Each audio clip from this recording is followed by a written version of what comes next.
All right, all the factors that cause adrenal fatigue, everything from there's chronic stressors that add up, and then there's punctuations of stress, like the death of a loved one, you lose your job. Chronic stuff is all the deadlines, the meetings about your kids, a sick relative, you being sick, allergies, lack of sleep, caffeine, fear, lack of relaxation, psychological stress, marital states, lack of good food, all the chemical, physical, emotional, neurological stressors, they all come together. It's not just about emotional stress. The body interprets physical stress, chemical stress, neurological stress the same way it interprets emotional stress.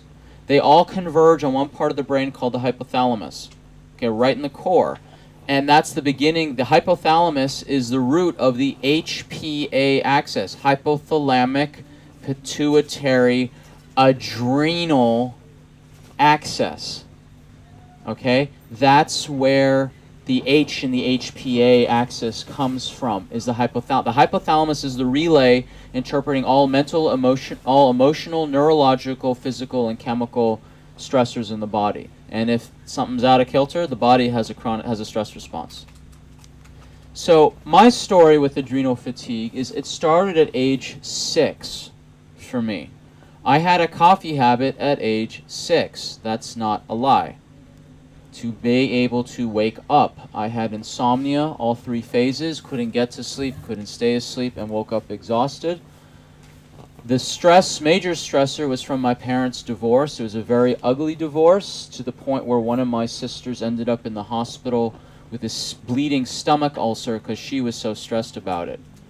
I handled it by diving into television and video games and sugar and food and candy to numb out. It was additionally compounded by my parents got my cholesterol checked when I was 7, deemed it too high, and put me on a low-fat, high-carb diet. Now, they didn't know any better. They were medical doctors. No, it's fine.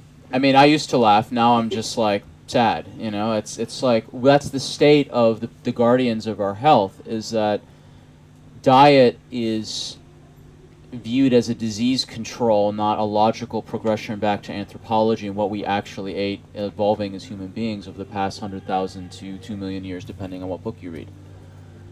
Okay, so I was put on, and on top of that, I was allergic to wheat and dairy, the 2 things that I had an abundance of.